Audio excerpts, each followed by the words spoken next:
He hablado en esta primera parte de aquellos temas útiles para entender lo que sea la necesidad de un equilibrio integral. Les he hablado de la parte biológica, de la parte emocional, del lóbulo prefrontal. Y yo noto que en nuestra sociedad el espíritu ha sido bastante relegado. Si ustedes piensan en lo que sea la definición de espíritu, debemos redimensionar el valor de esta palabra. Y permítanme contarles algo que es sumamente importante para mí. En el año 1990 yo era ateo y estaba escribiendo un libro que se intitulaba De la neurona a la persona. Estaba tratando de explicar cómo el cerebro ha evolucionado de tal manera que un día este mamífero se vuelve persona. Pero el año 92 empiezo a hacer estas investigaciones sobre fenómenos místicos y resulta que voy al Ecuador. Pero el año 94 me ocurre esta experiencia con una persona. El año 92 yo empecé a cambiar de vida debido a las investigaciones que les voy a mostrar. Pero el año 94 el obispo del Ecuador había pensado que la señora Patricia Talbot no era una vidente auténtica, sino falsa. Entonces yo viajé al Ecuador para estudiar el caso de ella y demostrar si es que era realmente falsa o era auténtica. Los estudios demostraron que ella sí era una vidente auténtica y gracias a esos estudios el obispo le dio autorización hoy para que trabajara, hoy están haciendo una iglesia, etcétera. Los estudios sirven para eso. Pero lo que les debo contar es que mientras entrevistaba gente, entra una mujer que tenía también experiencias místicas. Era la primera vez que yo la veía. Yo no sé cómo llaman ustedes a las gentes que vienen del pueblo. Era una gente humilde, sencilla, sin ninguna formación, de unos 50 años, y me dice: yo tengo 2 mensajes de Jesús para usted. El primero dice que usted a través de la ciencia debe ayudar a demostrar qué videntes son auténticos y cuáles son falsos. ¿Y cuál es el segundo mensaje?, le digo. Y me responde: dice el Señor que usted no sabe qué hacer con su libro de la neurona a la persona. Ella no podía saber esto. Yo estaba escribiendo ese libro en los años 90, el año 92 estaba en el 8º capítulo y dejé de escribir porque era un tema en clave atea. Entonces les estoy hablando de que esto es serio. Entonces ella me dice: y el Señor me ha dicho que le diga lo que usted no sabe. Me dijo: el alma es la vida. Dios nos da la vida a través de una animación del cuerpo. Lo que anima la vida en un cuerpo es el alma. Por eso el animal tiene alma animal. Por eso la planta tiene alma vegetal, porque tiene vida, pero no tienen espíritu. El perro no tiene espíritu, la planta no tiene espíritu.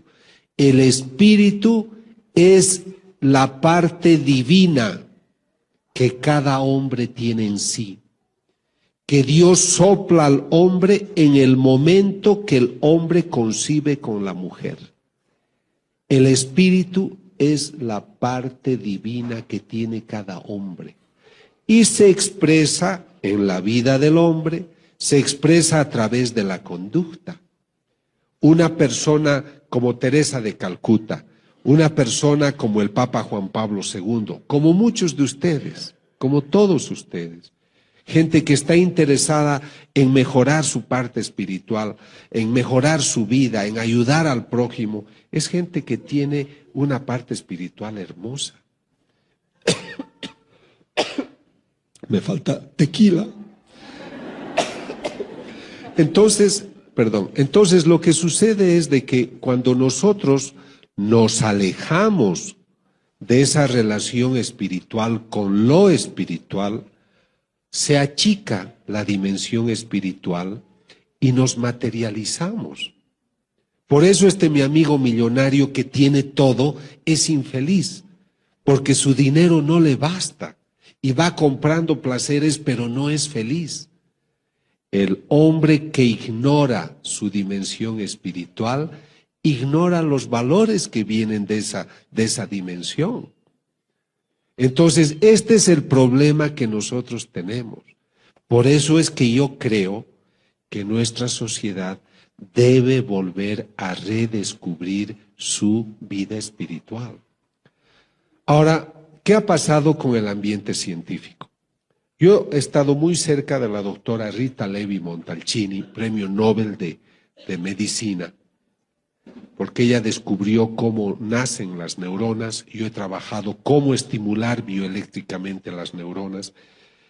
Y ella me dice, pensar que el hombre tiene un espíritu es una ingenuidad.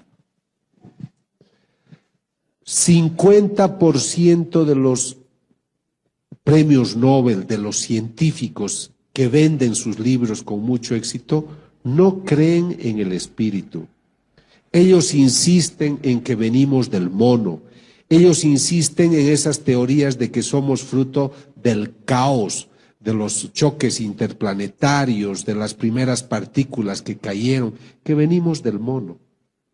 Y ahora miren cuán inteligente es el hombre de hoy, que le es más fácil creer que venimos del mono que de Dios. Es que es grave. Y hay teorías que dicen que venimos de las abejas. Yo no sé cómo harán esa concepción de un mamífero semejante que salgan las abejas. Entonces, tenemos problemas serios de puntos de vista. Pero a veces estas gentes tienen tanta fuerza que ellos son los que ganan. Y nos desconciertan. Y muchos de sus hijos les dicen, mamá, yo no creo porque no puede haber espíritu, porque en los laboratorios no se puede ver y ni tocar ni medir. La gente se ha hecho empirista, quiere ver, tocar y medir para creer. Entonces tú te quedas desesperado, desesperada, porque dices, hijo, ¿cómo te he de demostrar que Dios existe si no lo puedo poner en un laboratorio? Pero Dios es muy Señor, el Señor es muy Señor. Y está preocupado de darte razones, motivos para que creas. Y creo que se sirve de muchas cosas. Y la primera experiencia que yo quiero presentarles es la siguiente.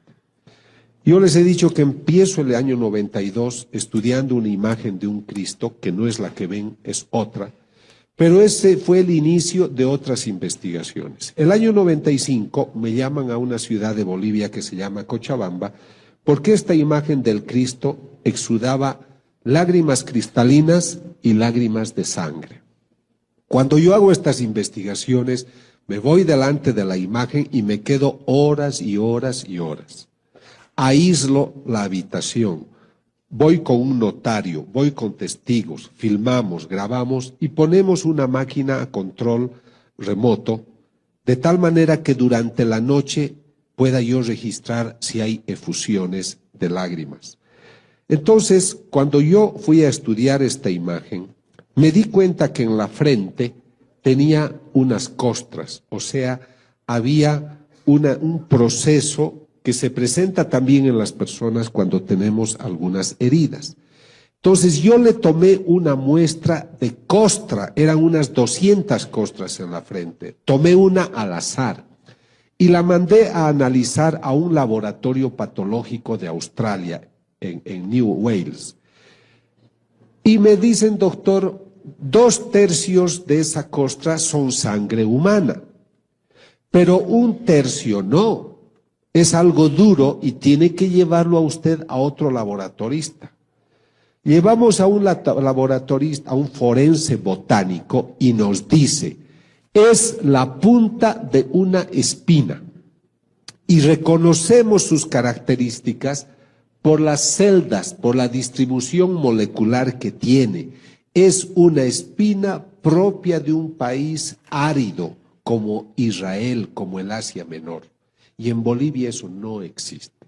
¿Cómo es posible que en una estatua de yeso salga sangre, se formen coágulos, se formen costras y dentro de una de ellas haya una espina? Muchas gentes cuando escuchan de esto dicen es que dentro de la imagen hay algún mecanismo que le hace exudar. Yo no estoy usando la palabra llorar, nosotros decimos exuda o tiene efusión de sangre o de lágrima. Entonces hago una tomografía axial computarizada que divide la imagen en 27 partes y dentro está vacía. No hay ningún mecanismo que justifique esta efusión. Pero muchos dicen es el ambiente, es la deshidratación, son los colores, etc. Compro otra imagen parecida y durante 2 años la coloco al lado de la que exuda. Jamás esta otra imagen tuvo esos supuestos cambios que eran debidos a los colores o a lo que sea el efecto del ambiente. Esta imagen exuda sangre y lágrimas cristalinas. Tomo una de las lágrimas cristalinas en un tubo de hematocrito, coloco en los tubos de ensayo, se seca la lágrima y quedan cristales de sal. Otra vez, como de una estatua de yeso, se seca el líquido y quedan cristales de sal. Eso no me puedo explicar. Hemos hecho 7 estudios en laboratorios del mundo, desde el año 1995 al 2000. Todos confirman que este es el estudio que se hace, la característica corresponde a genes de un ser humano. O sea, todo ese líquido corresponde a una persona. Ahora comprenderán que esto nosotros llamamos estudios a ciegas. ¿Qué quiere decir? Que yo voy donde esta laboratorista a Nueva Orleans, a una oficina que se llama GenTest, uno de los mayores centros de estudio genético de Norteamérica, y esta doctora es una doctora que no ama para nada a los católicos, ella es de otra religión. Ella no sabe que esto viene de una estatua. Pero este señor que está ahí, Ron Tesoriero, es el australiano abogado que viaja conmigo para autentificar mis investigaciones, y él le dice, esta sangre viene de una estatua. Entonces ella se sorprende y ella dice, esto no puede ser que de una estatua de yeso salga esto. Pero su estudio confirma que esto proviene de una estatua y que es sangre humana. Bueno, ¿por qué yo hago estas investigaciones? Ahí es donde nace el Grupo Internacional para la Paz. Es un grupo que quiere ayudar a que la gente entienda estos fenómenos. No pedimos dinero a nadie. Es la primera vez que yo estoy vendiendo este libro porque es un libro de ciencia. Los libros que he hecho sobre ciencia y fe se los ha puesto a disposición. Algunos han comprado, otros no. Pero esto no se hace por dinero, ¿comprenden? Es porque cuando uno investiga, uno ama la verdad y hay que hablar de la verdad. He estudiado más de 50 casos y habían 7 falsos. Habían personas que mentían, no veían a Jesús, no veían a María, ellos ponían la sangre a las estatuas. Pero los otros son auténticos. Está también ocurriendo. Entonces acá el obispo dice, arzobispo de Cochabamba autoriza su veneración. Entonces lo que a mí me interesa es que cuando la iglesia quiere dar una opinión, tenga un informe científico, no les cobramos nada, cuesta mucho dinero hacer esta investigación, yo me financio mis cosas, mis amigos cada uno paga lo suyo, porque creemos que tampoco el sacerdote debe ser tan superficial en decir yo no creo en estas cosas, como a veces he encontrado gente muy superficial.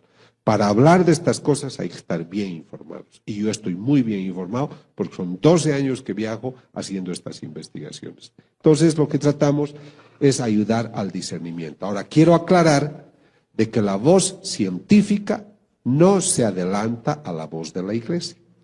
Nosotros, científicos, ahora católico, me someto a la autoridad de la Iglesia. Y yo aconsejo que cuando hay estos temas, ustedes esperen siempre la opinión de la Iglesia. Porque en nuestros países latinos hay mucha especulación. Doy una charla en Colombia, hay 80 videntes. Doy otra charla en España, hay 90 videntes. O sea, hay que tener cuidado porque también somos muy susceptibles y creemos muchas cosas. Justamente un taxista que me llevaba esta mañana me decía, pero hay también imágenes en los árboles, en los tallos de los árboles, etcétera, en los troncos, y mucha gente cree, comprende, y otros saben manejar muy bien eso. Entonces hay que esperar la opinión científica, pero sobre todo la opinión de la Iglesia. Estos estudios que yo realicé de varias investigaciones de apariciones de la Virgen, exudaciones, estigmatizaciones, llamaron la atención de la Fox, del canal de televisión americano. Entonces mandaron a este señor que se llama Mike Willisi a que me investigue. Ellos estaban preparando una película que se llamaba Estigmata, que es una mala película, pero ellos querían hacerse propaganda y pensaban que mis estudios eran falsos. Entonces mandaron a este señor para que él replique mis investigaciones en mi delante. Entonces ellos fueron a Bolivia, tomaron las muestras del Cristo. Hay una vidente de la que les vamos a hablar que se llama Catalina. Él dijo de que como esa vidente no había sido estudiada, que la traerían a México, al Hospital de Los Ángeles, para que la estudiaran, y que yo podría seguir las investigaciones, pero sin intervenir. Y el día 28 de julio de 1999 me sentarían en un sillón para decirme, yo salgo mejor del lado derecho por si acaso. Entonces, dice que estemos sentados en unas sillas que a través de un satélite nos van a entrevistar directamente desde el laboratorio donde ellos han hecho sus investigaciones para decirlo en público si hemos dicho la verdad o no.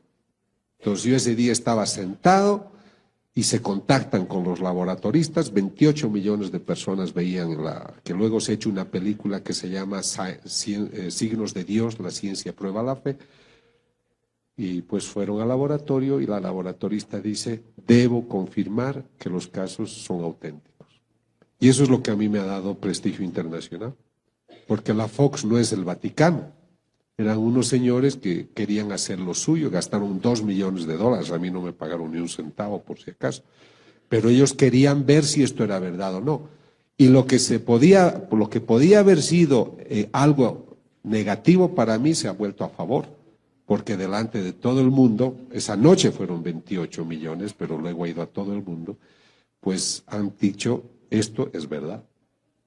Y entonces eso solamente quiero contarles para que sepan de que yo también, el investigador, he sido investigado.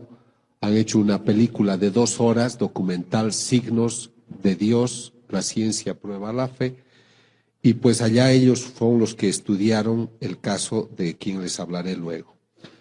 Cuando empecé a estudiar esa imagen del Cristo que lloraba, como yo era ateo, yo no estaba relacionado con miembros de la iglesia. Entonces muchos me dijeron de que no podía ser. De que cómo, me tienes que avisar antes para que yo pose, ¿no es cierto? Entonces descubrí, bueno, me decían, no puede ser, estos casos no hay. Pero luego, estudiando, encontré que en el año 1953 lloró esta Virgen en Italia, en Siracusa. Y el año 1954 el Papa Pío XII la aprueba, dice este es un caso extraordinario y hacen una basílica. Entonces yo tenía un argumento para demostrar a los religiosos de que realmente habían casos de este tipo y que una prueba era esta exudación que exudó 4 veces. Ese Cristo de Cochabamba ha exudado casi ya 200 veces. Y luego empiezo a conocer más casos en Italia en Italia también esta es la rosa mística que exuda, y muchas imágenes. Y tengo que viajar a Akita, Japón. En Japón empieza a llorar la Virgen. Es una imagen de madera que exuda 101 veces, lágrimas cristalinas y sangre. A quien le ocurre eso es a una monjita, que es una vidente que ve a la Virgen, se llama Agnese Sasagawa. Es una religiosa sorda. Ella empieza a verla a la Virgen y se sana de la sordera. Muchos dudan, pero el obispo es un hombre serio, quiere saber todo, hace las investigaciones y el año 1985-90 hace documentos apoyando esta aparición, y el mismo cardenal Ratzinger el año 90 convalida las apariciones de Akita, Japón. Entonces, no es que la Iglesia no se interesa, lo que pasa es que quienes no hablan bien de estos eventos no están bien informados. Luego tengo que viajar a Naju, Corea, donde otra imagen de la Virgen exuda 700 veces lágrimas cristalinas y sangre, como pueden ver acá.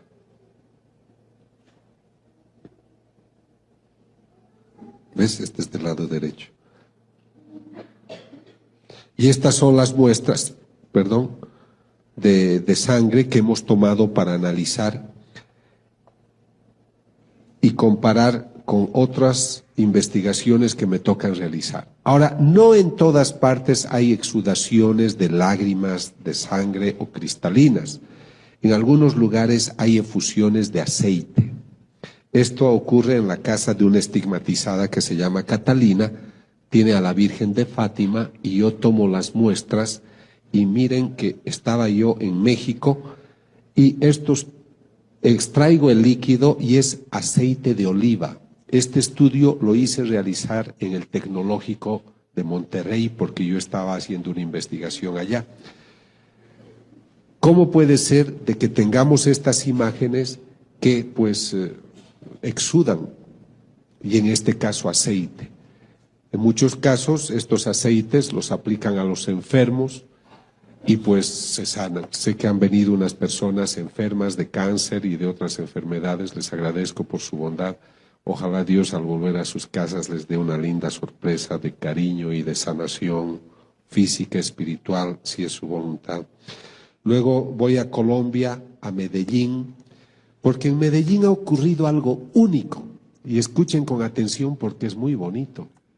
Es una escuela de niños huérfanos, dirigen unas monjitas.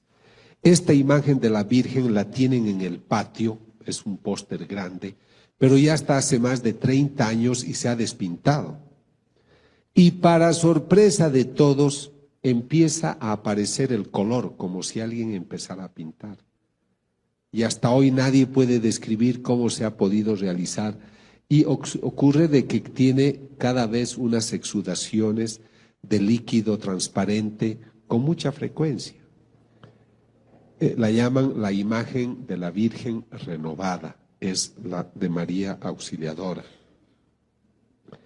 Ahora voy a entrar a un tema que es muy interesante y que seguramente lo voy a tratar con más profundidad. Me llama el cardenal de Buenos Aires. Les recalco esto porque la Iglesia, después de tantos años de trabajo, valora estas investigaciones. Entonces me llaman porque en Buenos Aires resulta que hoy hay la moda de que cierta gente comulga con la mano. Entonces alguien hizo caer la hostia y como la hostia estaba sucia, ya no la quiso levantar, consagrada. Entonces alguien le avisa al sacerdote, el sacerdote la toma y la pone en esta fuente y la deposita en agua para que se disuelva, que es una norma que ellos tienen, y luego la echan en una plantita. A los 5 o 6 días que estaba en el tabernáculo, abre el tabernáculo y ve que en vez de haberse desintegrado, hay unas manchas rojizas. En sus distintas formas, ve que el líquido aumenta en los días sucesivos, y es ahí donde me invitan a mí a tomar una muestra y saber de qué se trata. Yo viajo varias veces y tengo 2 muestras. Una es una masa gelatinosa, porque les he contado de una hostia, pero lo mismo ocurrió con otra hostia. Son 2 hostias que debo estudiar. Una es esta y otra es una que exudó el año 96, que tuvo esta efusión y que se ha vuelto costra seca. Ahora, yo viajo a Norteamérica, a unos laboratorios de California, llevando esta muestra. Yo no les digo esto viene de una hostia. El estudio a ciegas consiste, señores laboratoristas, tengo esta muestra, analícenla. ¿Cuál es el resultado? Doctor, La muestra que usted ha traído es músculo del corazón, músculo del miocardio, del ventrículo izquierdo. Es el primer resultado. Pero hay muchas cosas que descubrir. Este estudio ya lo estamos realizando desde el año 99. Pero hace un par de meses descubrimos que había un gran experto en cardiología, en patología y en bioquímica. Es el único profesor que ha escrito un libro, Cómo pronosticar de qué ha muerto una persona cuando el corazón ha sido lesionado. Entonces, este profesor es un profesor muy famoso, el profesor Tsugibe. Entonces, se le entregan a él las muestras y él dice, esta persona que tenía este corazón tiene que haber muerto muy maltratada, porque en su corazón hay lesiones que muestran que ha sido muy golpeado. A este hombre lo han torturado. Él no sabe que esto es una hostia. Y luego, ¿qué es lo que sucede?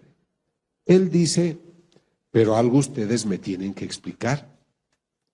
¿Cómo es posible que cuando yo estaba estudiando esta muestra, la muestra palpitaba, latía? Así que explíquenme cómo le sacan ustedes el corazón a un muerto y me lo traen vivo hasta mi laboratorio en Nueva York. Profesor Tsugibe, no es lo que usted piensa. Esta es una hostia consagrada que ha empezado a sangrar. Imagínense, él tiene más pelos que yo, casi se los todos. Porque imagínate a un hombre que le digas de esta masa de trigo que se ha vuelto sangre, se ha coagulado, hay una muestra de músculo del corazón. Pero ahí no termina la cosa, porque como él dijo, díganme cómo es posible que esté viva. Les estoy hablando de que esto estoy estudiando desde el 99. Son 5 años, amigos, que la muestra está en mi poder. Entonces yo viajo al laboratorio de Buenos Aires hace pocas semanas y busco los documentos de los primeros estudios que se hicieron en Buenos Aires. Y escribe la laboratorista que ha hecho el primer análisis. Dice, se observan unos líquidos, glóbulos rojos, se observan glóbulos blancos, hemoglobina. Lo que me llama la atención es que las células estén palpitando y que estén latiendo. Pero ya habían pasado varios días. A los 15 minutos los glóbulos rojos, los glóbulos blancos ya se descomponen.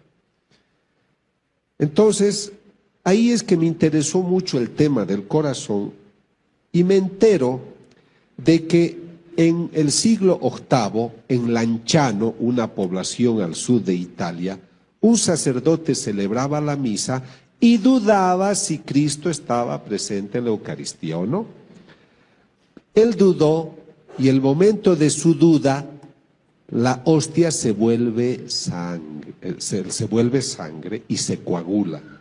Y se vuelve esta pieza de carne que si ustedes van hoy o viajan después a Lanciano, la pueden ver, veo que algunos ya lo han hecho, pero el vino se vuelve unos grumos que son 5 grumos de sangre, es como un algodoncito de sangre, pero son de distinto tamaño los 5 y cada uno pesa igual.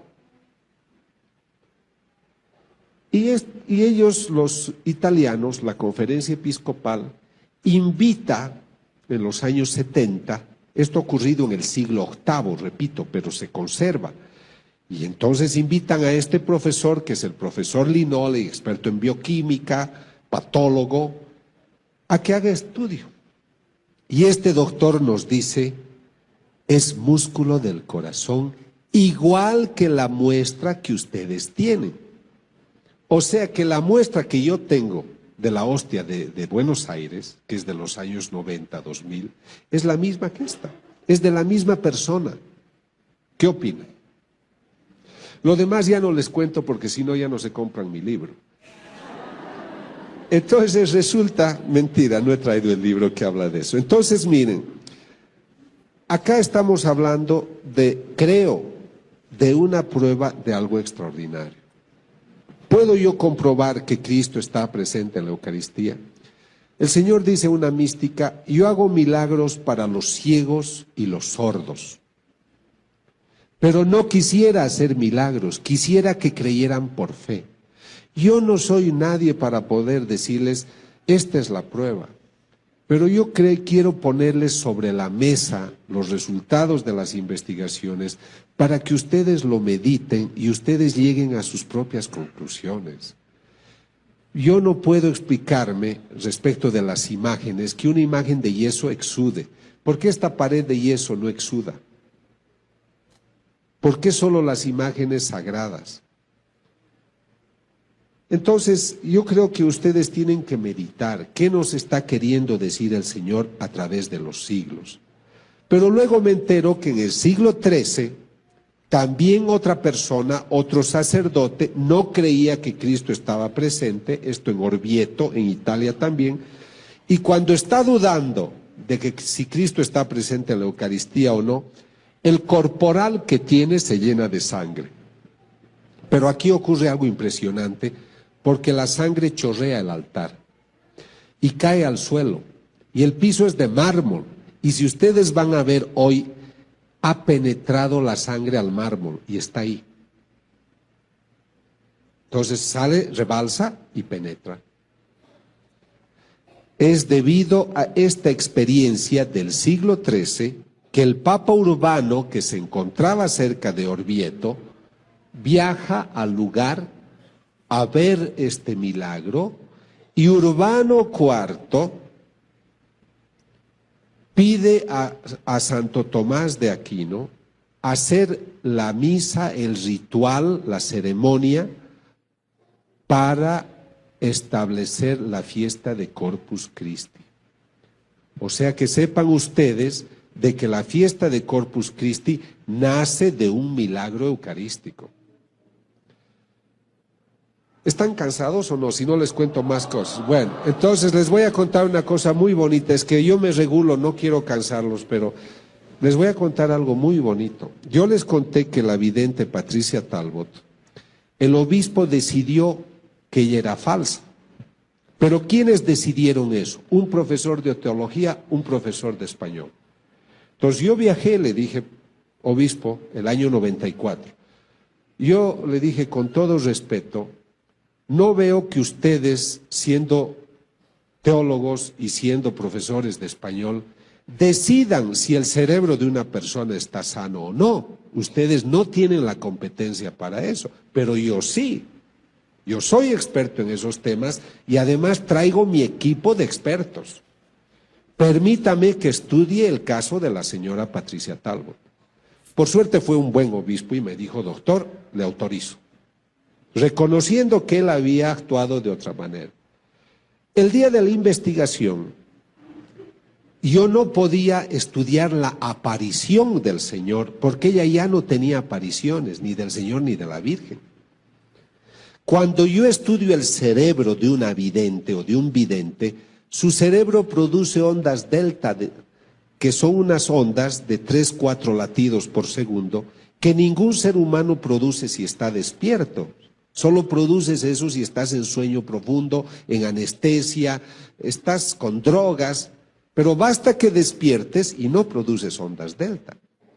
Todos los videntes auténticos que yo he estudiado producen esa onda. Entonces, y los físicos nucleares descubren que el momento que se aparece el Señor hay emisión de radiaciones y aumenta la concentración de energía en una habitación como si entraran 5 a 10 mil personas a la sala. Entonces, como esta persona ya no tenía apariciones, yo no sabía cómo demostrar la parte, digamos, de que ocurría algo extraordinario con ella. Entonces yo le dije a su sacerdote, le dije, Padre Martínez, le pido un favor, prepárela a Patricia para darle la comunión. Porque si Cristo está presente en la Eucaristía, Yo tengo que obtener en mis equipos los mismos resultados que cuando Cristo se aparece. Esa era mi atrevida hipótesis. Llega el momento de la investigación. El cerebro de esta mujer es normal, no es una loca, no es una chiflada. Hice entrevistas psicológicas, hicimos el estudio neurológico, no era epiléptica, no tenía tumores, etc. Y le digo ahora, dele la comunión. Le da la comunión y la máquina que mide la emisión de radiaciones muestra que al lado izquierdo de ella ha aumentado la concentración de energía. Y el rato que ella comulga, el momento que toca la lengua, el cerebro empieza a producir ondas delta, igual que cuando hay una aparición del Señor. Y ella se inclina a la izquierda mientras ha comulgado. Termina la comunión y le digo, Patricia, ¿por qué se ha inclinado a la izquierda? Porque el Señor se apareció, doctor, el Señor estaba acá todo el tiempo. Si ustedes van a un tabernáculo, no van a medir radiaciones. Pero el Señor permitió esa experiencia justamente por esta razón, para darnos pruebas de que algo extraordinario ocurre. Yo les diré, me he dedicado a hacer estas investigaciones, pero también tengo un poco de vergüenza ante Dios, porque cuando investigamos el primer caso de la vidente Nancy Fowler en Norteamérica, ella... El Señor le dice, why do you test me? ¿Por qué me pruebas? El Señor se apena de que sigamos probando para tener pruebas. Pero también le dice, hija, es que viven en un mundo muy racionalista, ya no son sencillos como palomas, son gente complicada. Les he dado Imagínense, la Virgen tiene, yo era ateo cuando empecé esto, y me dicen, se aparece la Virgen, doctor, en Yugoslavia. Y yo digo, ¿cómo se va a aparecer la Virgen? Tendría que tener 2000 años de edad. ¿Cómo puede vivir alguien 2000 años? Porque yo venía del ateísmo, no entendía. Entonces viajo a hacer mi primera investigación a Estados Unidos. ¿Y qué es lo que encuentro? Ya no me basta que una persona me diga, doctor, yo veo a la Virgen. Durante las apariciones, las nubes forman estas imágenes. Pero no ocurre durante el Mundial de Fútbol ni durante las Olimpiadas. ¿Por qué ocurre en esos lugares? Entonces, tengo una serie de datos que me interesan mostrarles. Tú dices que la ves a la Virgen, sí. Ella es Visca, no es que es Visca, sino se llama Vishka. No, en croato me parece. No, ella dice que ve a la Virgen. Le toman una fotografía y ¿qué ven detrás? Hay un rostro. El momento que se tomó la fotografía no estaba. Entonces, cuando yo estudio un caso, no me basta que me diga yo veo. Yo tengo ayudas de distinto tipo. Luego les hablaré la parte científica. Esta Vishka dice, la Virgen me ha dicho que como mañana es Pentecostés, caerán 12 lenguas de fuego como hace 2000 años. Al otro día, 5000 personas se reúnen y pueden ver cómo las 12 lenguas de fuego caen.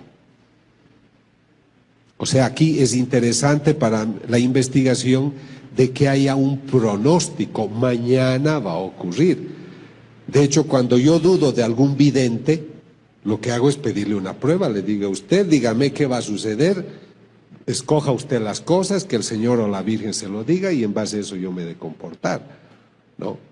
Porque tiene que darme una prueba, yo soy un investigador, no la va a dar a todo el mundo, pero si usted quiere que yo hable al mundo de esto, usted tiene que darme una prueba de que algo especial sucede con usted.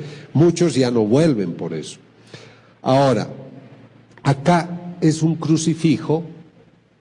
Durante las investigaciones, es un lugar que se va a rezar y delante aparece esta imagen en una fotografía. La gente puede decir de que es una sobreposición de imágenes, pero es una foto Polaroid, no hay replicación. Y ténganla en cuenta, por lo que van a ver luego, esto es Estados Unidos, lo otro ocurre en Corea. Esto sigue siendo Estados Unidos el 13 de octubre. Por eso cuando yo investigo, leo los mensajes, estudio la vida de la persona, entrevisto psicológicamente o psiquiátricamente lo que hacen, recurro a neurólogos, psiquiatras, físicos nucleares, pero durante la aparición puede suceder de que toda la gente pueda ver algo parecido a esto. Esto ocurre en el Ecuador ante 150,000 personas. El cielo estaba oscuro y el momento de la aparición se despeja y aparece ese perfil. Esto ocurre en Corea, es lo que les decía, este es el altar donde llora la Virgen, se toma una fotografía, pero miren qué ocurre delante, ¿no? Esto ocurre en Colombia, en Ecuador, en Yugoslavia. Durante las apariciones, las nubes forman estas imágenes. Y hay detalles que yo observo, como la mandíbula. La mandíbula de la Virgen parece que es muy finita. Los que la han visto me dicen eso. En Yugoslavia una persona escucha un sonido, un ruido, siente la necesidad de tomar una foto del árbol y aparece este perfil. Ahora ustedes me dirán, ¿cómo se investiga? ¿Cómo puedo yo decirle a la iglesia, a las autoridades, esta persona ve a la Virgen o no? Mucha gente después de una conferencia me dice que ve a la Virgen. Pueda que muchos vean de verdad, pero eso es para uno. Y en su humildad tienen que guardárselo para sí. Pero hay personas como esta estigmatizada Catalina, que el Señor le dice, según ella, dile al doctor que te ayude.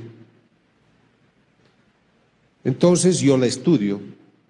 Acabo de estudiar un caso hace una semana en el Johns Hopkins Hospital de Baltimore. ¿Por qué he ido a ese famoso hospital? Justamente para convalidar mis investigaciones. He estudiado una vidente norteamericana de 47 años, que es un caso que el obispo ha declarado que es falsa. Entonces yo voy a esos casos para ver si ellos tienen razón o no, o ayudar o solicitar la revisión de su decisión. Yo entrevisto a las personas, debo ver que sean sanas de mente. Hay fanáticas, hay loquitas, hay enfermas, hay gente que exagera y no dicen la verdad. Hay gente que alucina, hay psicóticos, esquizofrénicos. Entonces hay que hacer un estudio para decir esta persona es sana de mente. Luego hay que leer todo lo que escriben y tiene que ser algo perfecto. Por ejemplo, esta Catalina ha escrito casi 17 libros y no hay contradicciones con las enseñanzas de la Iglesia.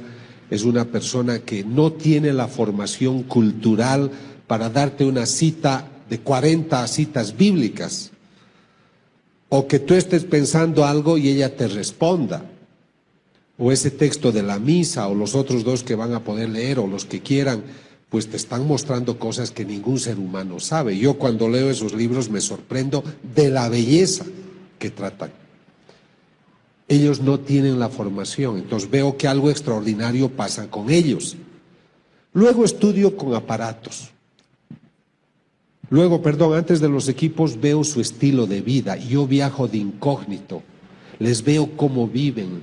Yo he descubierto una vidente falsa en Ecuador, porque yo le decía, ¿y usted cuándo va a misa? Nunca la veo en la iglesia, era un pueblito. Es que yo voy a la misa con mi director espiritual. Le digo, ¿y dónde está su director espiritual? Ha viajado. Pero, ¿y cuándo usted reza? Nunca la veo ir al oratorio. Es que yo rezo en mi cama en la noche, me levanto, hago ayunos, duermo en el suelo. Todo era mentira. Pero recibía dinero y había gente que la buscaba y un sacerdote la apoyaba, ¿comprendes? Pero era todo mentira. Un día fuimos a la misa juntos y hacía calor cerca de Guayaquil. Hacía tanta calor que ella, como le hacía calor, era domingo, se salió de la misa y no escuchó la misa. Ningún vidente un domingo va a dejar de escuchar una misa, solo porque hace calor. Entonces hay que estudiar también el estilo de vida. Hay tipos que son muy callados, otros que hablan más, pero todos son muy valientes. todos son perseguidos porque les calumnian, les dicen muchas cosas feas, pero son valientes porque perseveran.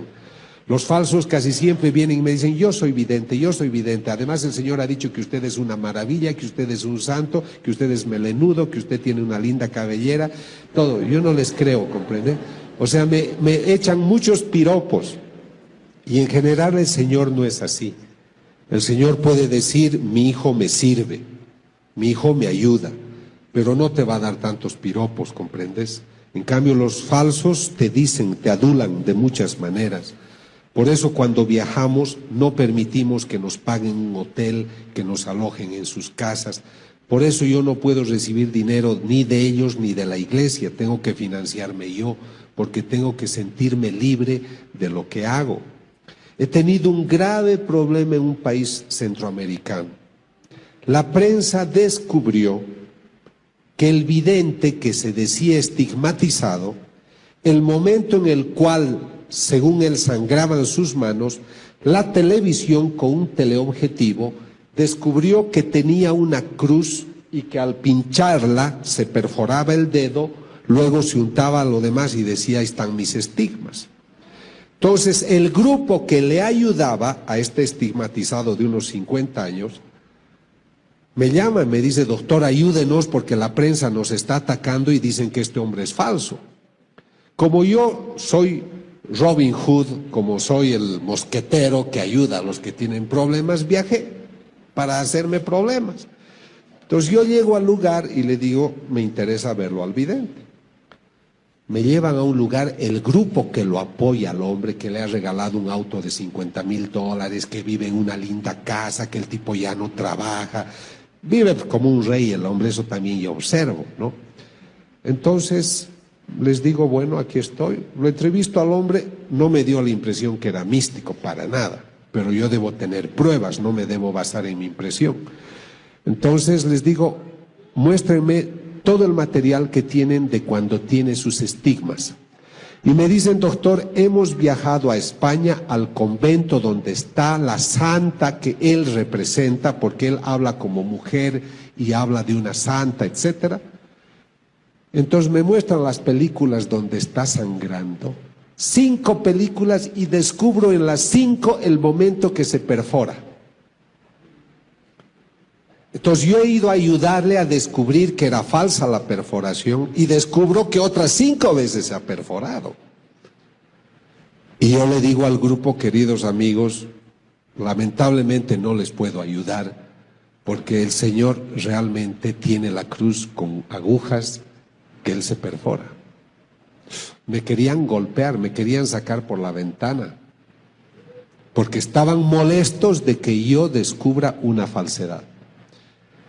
Entonces, este es un problema. Hay gente que se hace fanática y que cree cualquier cosa. Por eso, no protesten contra la iglesia. Yo sé que a veces algunas autoridades son severas con ciertos videntes auténticos, pero estos están con Dios y al final la luz va a salir. Pero no hay que adelantarse, no hay que faltar al respeto a la decisión de la iglesia. Yo he estudiado 3 casos importantes y maravillosos de videntes que eran auténticos y luego han cambiado de vida y se han vuelto personas desagradables. ¿Qué pasaba si el obispo de ese lugar las habría aprobado? Harían el ridículo ahora. Entonces, por eso la iglesia está protegida por el Espíritu Santo y no tenemos que hacer depender nuestra fe de estos eventos. Estos eventos nos están despertando la fe, como ha sido mi caso.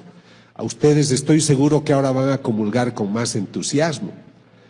Pero no dependamos de la vidente, del vidente. Ellos son unos instrumentos que nos tienen que llevar a las enseñanzas de la iglesia, al dogma. Y entonces vamos a vivir mejor. Yo vivo mejor mis misas gracias a muchas cosas que me han dicho los videntes. Pero yo no estoy esperándolo al vidente, lo que me interesa es encontrarme con el Señor en el Santísimo. Entonces tengan presentes, sean prudentes, gocen de estos regalos. Llévense esos libros maravillosos que les van a hablar de un Dios que está hablando al hombre de hoy, porque está preocupado. de un hombre que ha erigido otros dioses y se ha olvidado de él. Realmente, para mí, el concepto fundamental de todas estas apariciones es que el Señor se aparece para decirnos que existe y que nosotros nos hemos olvidado de él. Ahora, con esto yo ya termino. Lo que estoy tratando es de investigar todo lo que sea la sangre de la sábana santa, que ustedes saben, se ha dicho que es de la Edad Media, es otro estudio que ha especulado muchísimo y mal, pero yo quiero comparar muestras de esta sangre con las del Cristo, con las de las hostias, y ya estamos obteniendo varias muestras. Ni bien el Vaticano nos dé permiso para investigar la sábana santa, lo vamos a hacer. Ahora, ¿con qué debo concluir? Yo quisiera decirles de que estamos viviendo una época especial. Ustedes se preguntarán, ¿por qué yo viajo por el mundo hablando de estos temas? Yo he escrito mucho y he dictado muchas conferencias, porque siempre me ha interesado que el hombre sepa lo que era el estrés, la depresión, las neurosis, he hecho mucha investigación. Pero yo noto que el hombre de hoy no está bien, no está sano. ¿Cómo puede estar sano el hombre que mata a su mujer, como ocurre en España? Cada semana un hombre, marido o compañero, mata a su mujer. ¿Cómo puede ser sana una nación? En Alemania hay aviones que viajan hasta Filipinas, hasta Bangkok, a hacer sexo con niños, prostitución infantil. Hay 1.200.000 niños prostitutos menores de 12 años. Y eso con la aquiescencia de gobiernos. Es una tradición en Tailandia que ciertos padres de familia tengan 6, 8, 10 hijos para que sean prostitutos desde niños. Entonces, ¿cómo puede ser este hombre inteligente hacer tantas guerras? Desde 1944, 45, 46, que son las épocas de paz después de la Segunda Guerra Mundial, solo han habido en el mundo 6 días de paz, porque en cualquier lugar siempre había una guerra, y hoy hay 10 guerras en distintos lugares del mundo. Hablamos de las más grandes, de las más importantes. El siglo pasado han muerto 100 millones de personas en conflictos bélicos. En los últimos años, del 90 al 2000, han muerto 7 millones de niños por conflictos bélicos. Ahí es que yo pienso que el hombre viene del mono y no de Dios, ¿comprenden? Porque no puede ser que un hombre inteligente sea capaz de estas cosas. Entonces a mí me parece que todo lo que yo les he hablado, lo que trata es de hablarles bien del hombre, de nuestras maravillosas condiciones, pero quisiera invitarlos a redescubrir su dimensión espiritual. Realmente tenemos una dimensión espiritual. Estuve en Panamá hace pocos días y me invitaron a dictar una conferencia junto a una doctora colombiana, una odontóloga. Y esta señora cuenta, ella debe tener unos 40 y tantos años, con las mujeres no se sabe, ¿no? Pero yo calculo gentilmente. Esta señora le ha caído un rayo en Bogotá. La ha destruido, estaba llena de heridas. Le ha quemado todas las partes internas, los ovarios, le ha quemado todo. Y esta mujer, durante el momento que le cayó el rayo, muchas cosas, ha visto el purgatorio, ha visto lo que ocurre durante la comunión, durante la misa, durante la Eucaristía. Y esa mujer se ha sanado, su cuerpo está regenerado. Y pese a que no tenía ninguna capacidad para ser madre, se ha puesto encinta y ha tenido otro hijo. Y ella viaja ahora contando su experiencia. Pero ella me cuenta algo que me ha llamado la atención. Los médicos declaran que ella estaba en coma después que le cayó el rayo. Piensen, por favor, si te pasa la corriente en tu casa. ¿cómo es que te caiga un rayo y te queme todo? Los zapatos están quemados, el cuerpo está quemado, se ve los huesos, porque está todo quemado, chamuscado y es olor a carne. Y esa mujer obviamente no puede estar despierta, está en coma. Pero ¿qué cuenta ella? Que ella se encontraba en Yugoslavia pidiéndole a una señora que rezaba mucho que rezara por su alma. Esta doctora fue la que hizo grandes movimientos en favor del aborto en Colombia, en favor de la eutanasia. Y durante el momento que le cae el rayo, tiene una visión de cómo ella se está por caer al purgatorio. Y una voz le dice, tú mereces irte al último lugar del purgatorio, que es cerca del infierno, y es horroroso. Y ve unos monstruos y ve cosas feas. Esto es lo que ella relata y es una persona seria.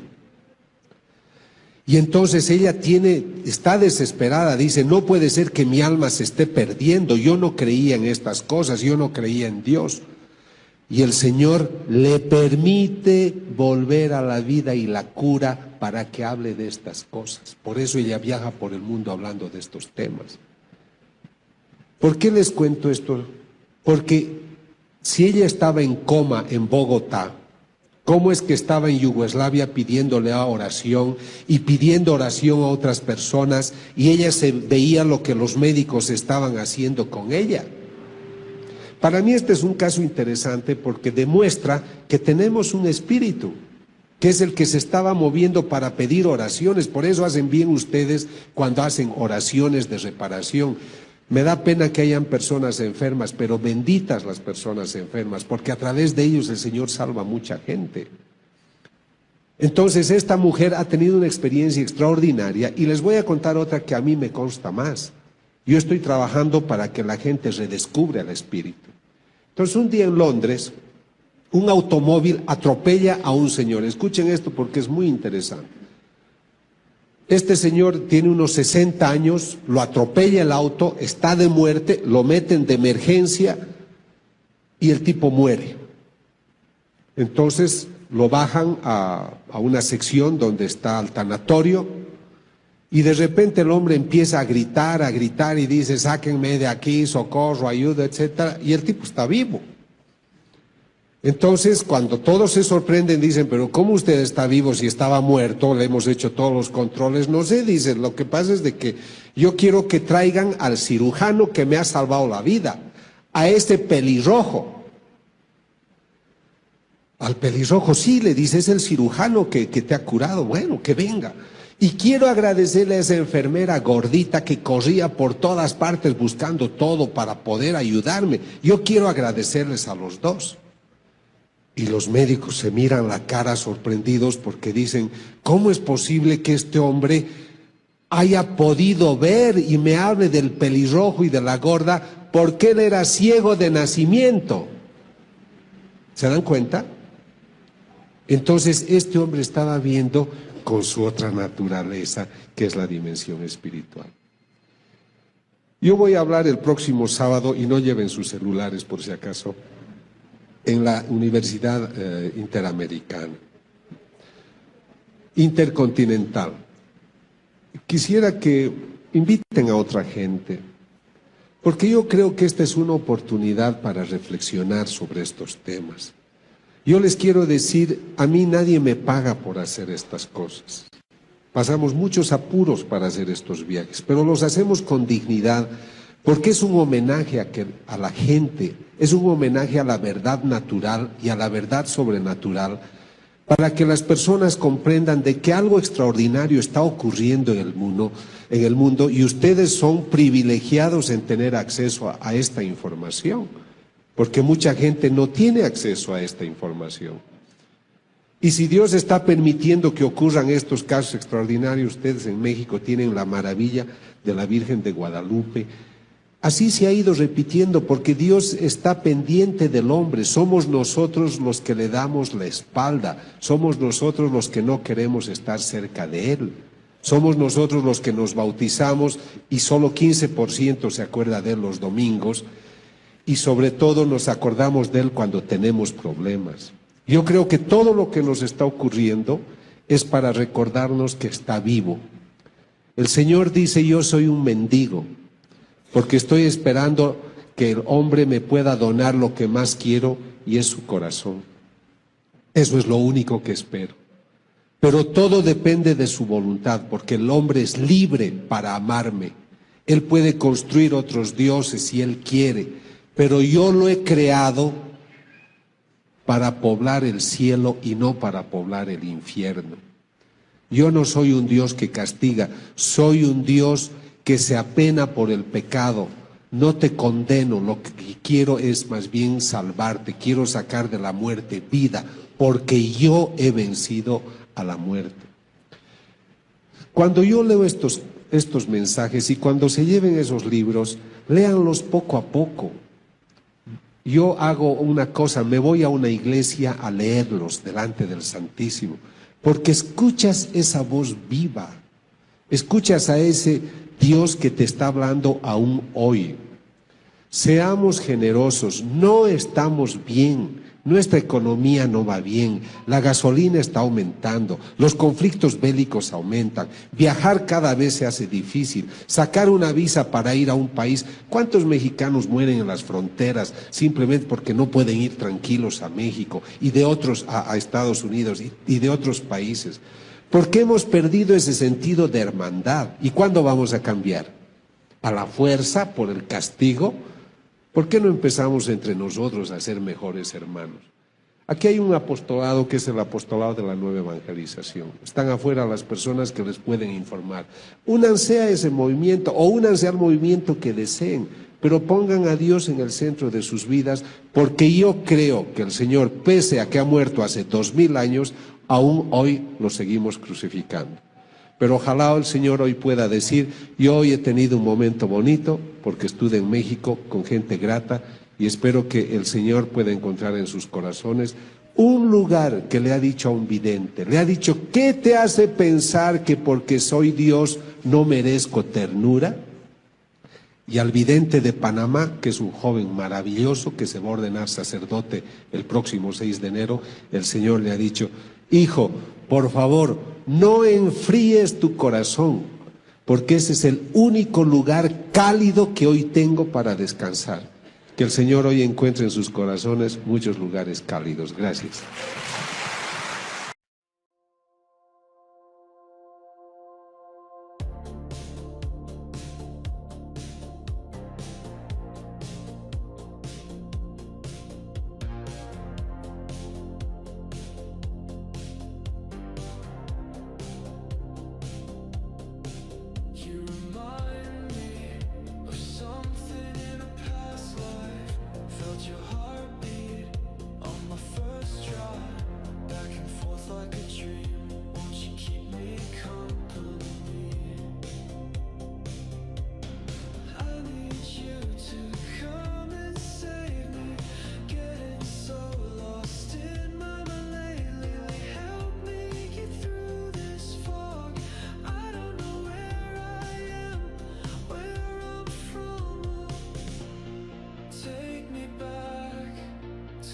Place where